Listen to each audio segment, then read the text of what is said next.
बादशाह अकबर के दरबार में एक ढोंगी बाबा का केस आता है। वह अंधे थे लेकिन लोगों के मन की बातों को जान जाते थे और उनका उपचार करते थे।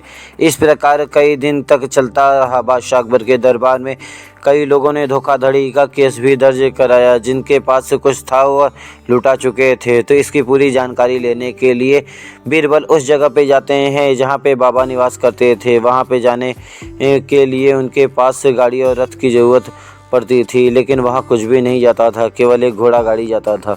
घोड़े गाड़ी के साथ उन्होंने वहाँ की यात्रा की और बाबा के आश्रम पहुँचते हैं। आश्रम पहुँचने के बाद उन्होंने जो उनके साथ लेके जा रहा था घोड़ा गाड़ी से कई प्रकार के प्रश्न करता है, लेकिन बीरबल उसे सभी गलत जवाब देते हैं।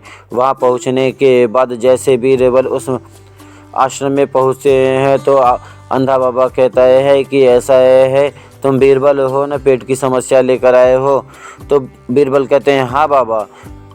तो इस प्रकार से सभी बाबा की जय जयकार करने लगते हैं। सभी कहते हैं बाबा तो अंतर्यामी हैं, बिना बताए सब कुछ जान जाते हैं। तो बीरबल ने कहा, बादशाह अकबर ने कहा है अगर बाबा सच्चे हैं उनको इनाम दिया जाए। तो बाबा कहते हैं ठीक है बीरबल, क्या इनाम देना चाहते हो? महाराज उसके लिए आप आंखें बंद करिए, मैं आपको इनाम देता हूँ। इनाम के तौर पे बीरबल ने अपने तलवार को निकाला और बाबा पे प्रहार किया। प्रहार करते ही बाबा उठ खड़े हुए और वहाँ से भागने लगे। चारों तरफ भागने के बाद जब वह बाहर भाग रहे तो सिपाहियों ने उनको पकड़ लिया, जिस प्रकार से वह भाग नहीं पाए।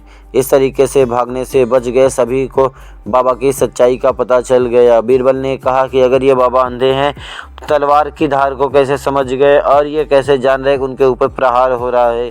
ये ढोंगी बाबा हैं, इनको वह अंतर्यामी की बात जो रास्ते में आता है घोड़े वाला वही पूरा बताता है। दोनों को कैद में डाल दिया गया धोखाधड़ी के केस में। इस कहानी से हमें यह सीखने को मिलता है कि बिना किसी प्रूफ के पूरी जानकारी के किसी पर भी हमें भरोसा नहीं करना चाहिए, नहीं तो जान और माल की दोनों की हानि हो सकती है। बीरबल की छोटी छोटी कहानियाँ जो हमारे लाइफ में बहुत ही ज़्यादा इम्पोर्टेंट है। Thank you for watching this video को लाइक, सब्सक्राइब और शेयर ज़रूर करें।